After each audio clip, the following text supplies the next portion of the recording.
Episode की शुरुआत झनक से होती है, जो दृढ़ता से कहती है कि वह अब इस रिश्ते को नहीं तोड़ेगी।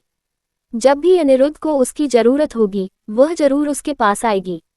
यहाँ तक कि उसने बॉन्डिंग पेपर पर हस्ताक्षर भी कर दिए हैं, जिससे अनिरुद्ध का परिवार नाराज है। सुभा और अर्शी अब झनक को अनिरुद्ध के पास नहीं देखना चाहते हैं। अर्शी ने झनक पर तब हमला किया जब वह अनिरुद्ध के केबिन की ओर बात कर रही थी। अर्शी के झटके से वह तुरंत जमीन पर गिर जाती है। तुरंत वह होश खो बैठती है। दूसरी ओर अनिरुद्ध को भी उसके लिए कुछ एहसास होता है और वह डॉक्टर से उसे देखने का अनुरोध करता है।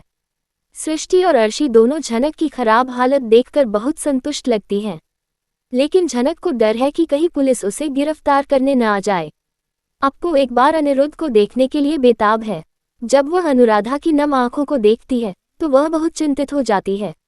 ललन को अनिरुद्ध की खबर मिलती है, लेकिन वे अप्पू को ये खबर नहीं बताते हैं।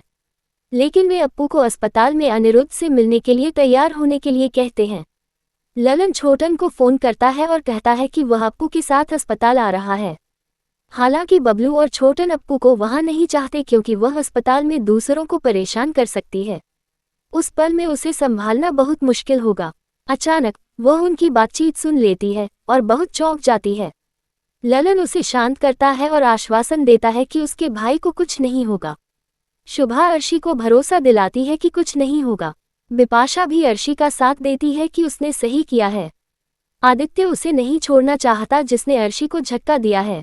हालांकि सभी ने देखा है कि झनक को झटका किसने दिया है, लेकिन अर्शी और सृष्टि इस सच्चाई को स्वीकार नहीं करना चाहती हैं। झनक भी चीजों को बिगाड़ना नहीं चाहती है। वह आदित्य से इस मामले को छोड़ने के लिए कहती है। जब तक अनिरुद्ध का ऑपरेशन पूरा नहीं हो जाता वह कहीं और नहीं जाएगी। थोड़ी देर बाद डॉक्टर ने देखा कि अनिरुद्ध को होश आ रहा है। धीरे धीरे उसे होश आ रहा है। डॉक्टर नर्स से उसकी पत्नी को बताने के लिए कहता है कि उसके लिए फूल कौन लाया है। केबिन के बाहर आकर डॉक्टर झनक से पूछता है कि अनिरुद्ध को होश आ रहा है।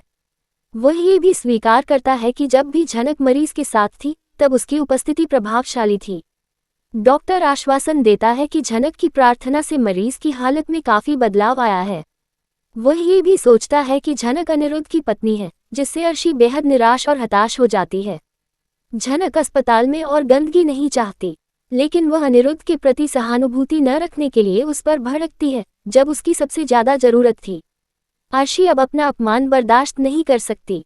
अब कॉमिंग अर्शी जबरदस्ती अनिरुद्ध के केबिन में घुसने की कोशिश करेगी, लेकिन उसे केबिन छोड़ने पर जोर दिया जाएगा।